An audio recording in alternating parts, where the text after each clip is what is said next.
Imagine being a rapper on the verge of everything. Millions of streams, a major label behind you, your debut album about to drop, co-signs from some of the biggest names in the game, brand campaigns, industry awards. You are, by every measure, about to become one of the greats. Then, in a single night, cancel culture ruins everything. That was UK rapper Octavian in 2020. And most people think that's where his story ends. It doesn't. To understand how we got here, you need to go back to 2017. Born Octavian Oliver Gadji in Lille, France, Octavian moved to the UK when he was 3.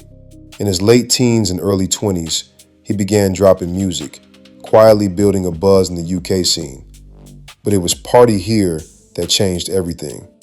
His breakout track that put him on the map and further solidified him as one of the most exciting new voices in British music. The Fader called his sound a mixture of house, rap, and drill. Pitchfork described it as R&B and dancehall meeting downbeat grime in UK hip-hop. High Snowbody probably put it best. Too British to be trap, too American to be classed as grime. He was in a lane completely his own. Then in January 2018, Drake quoted Octavian's lyrics from Party Here on Instagram and was later filmed singing along to it at a Golden Globes after party.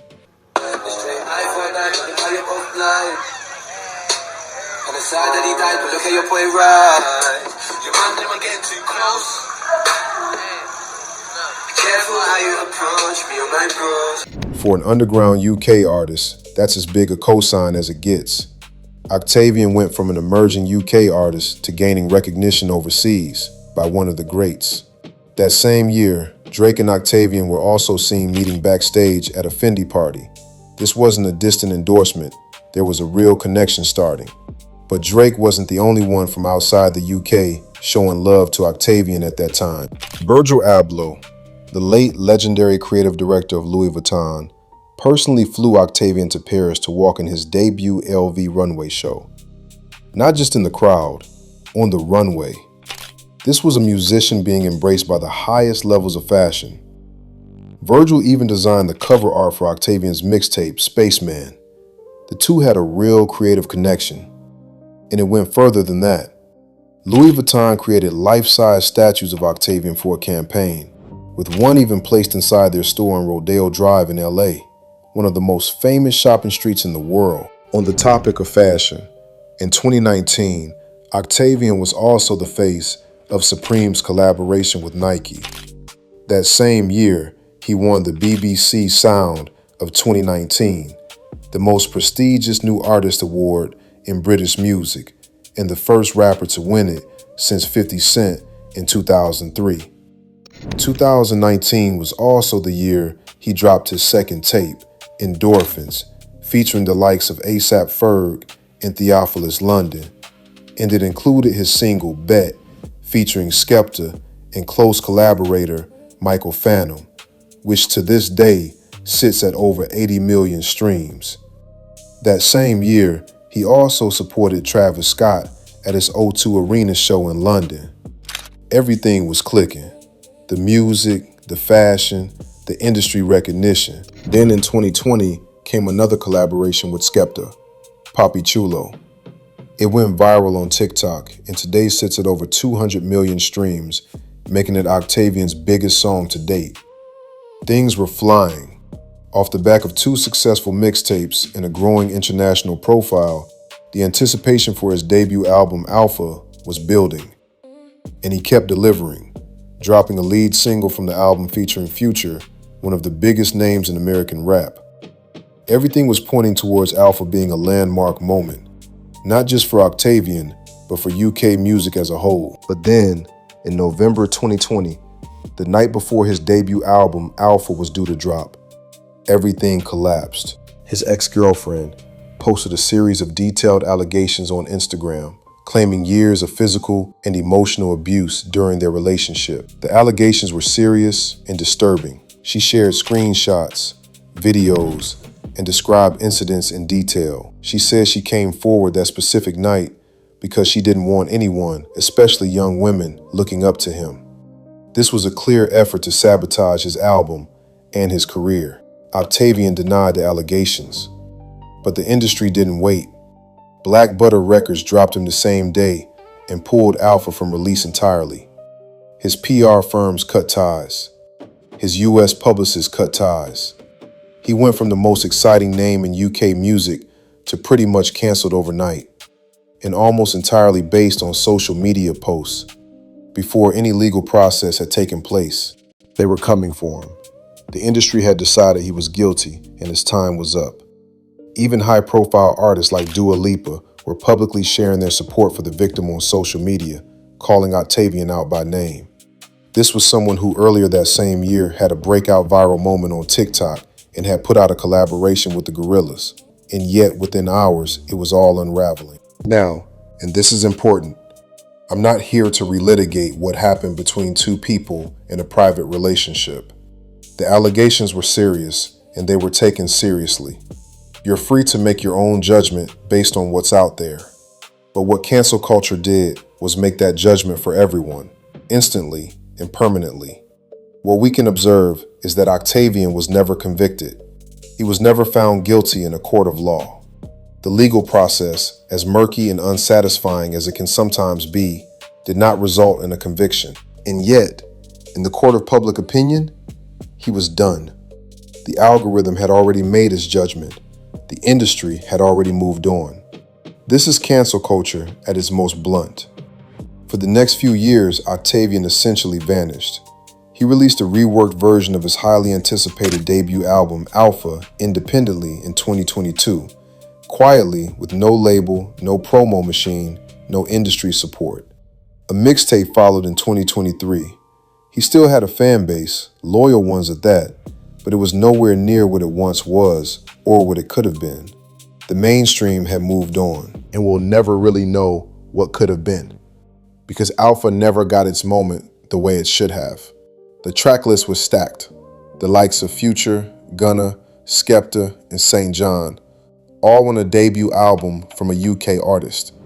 That alone tells you everything about the level Octavian was operating at. For a British rapper to pull those kinds of features on a debut record is almost unheard of.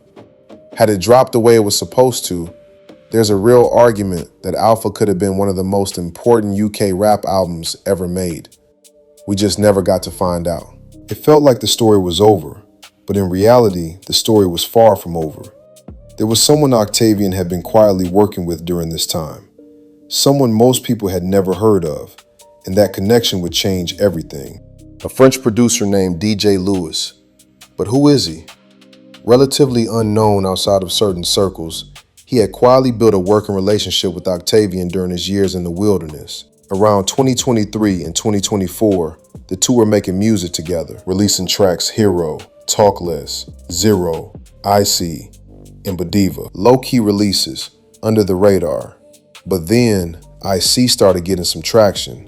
The track sampled Drake's Chicago freestyle, a collab with Giveon that fans knew well.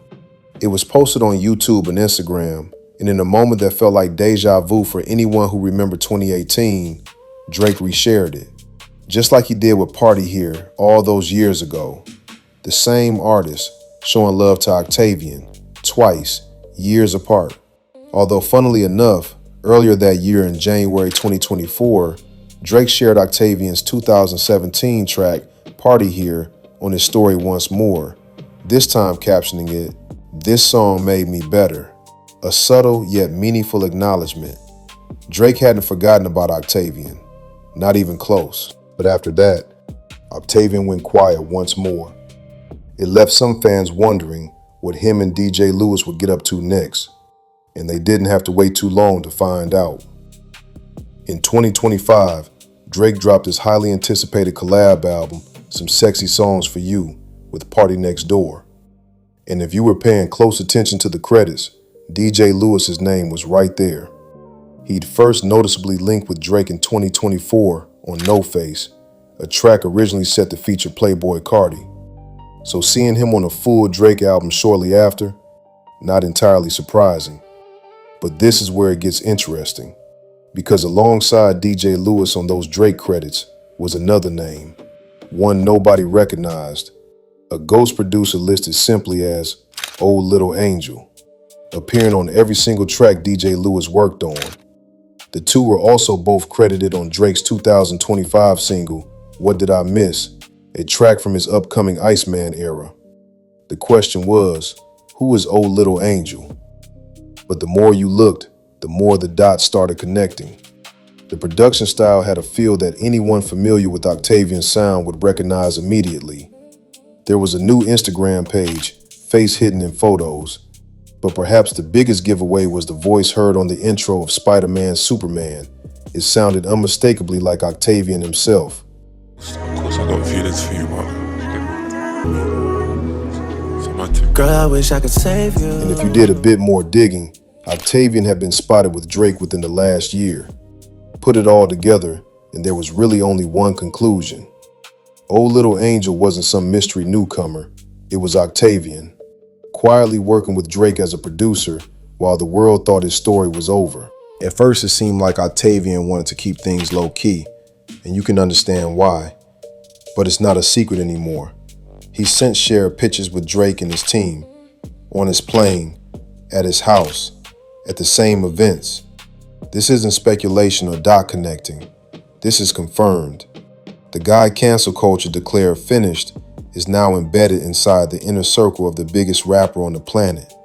And with Drake's highly anticipated album Iceman on the horizon, with Old Little Angel already credited on tracks from that era, the rumors of Octavian playing a significant role on that project are hard to ignore.